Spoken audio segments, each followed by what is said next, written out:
and at Terre Haute, it was 70 degrees with clear skies.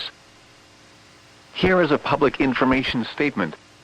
National Weather Service Indianapolis radar to be down for maintenance.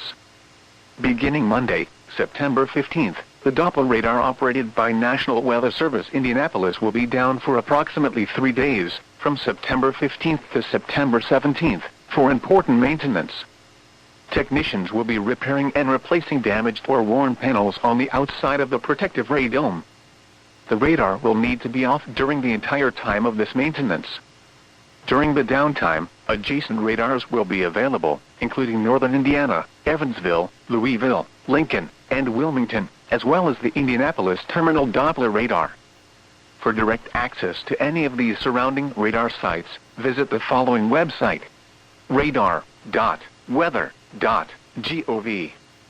These surrounding radars will continue to support timely and accurate National Weather Service forecasts and warnings. The National Weather Service Indianapolis radar is part of a network of 159 operational radars.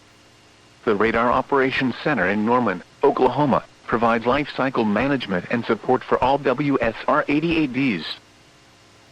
This is NOAA All Hazards Radio WW.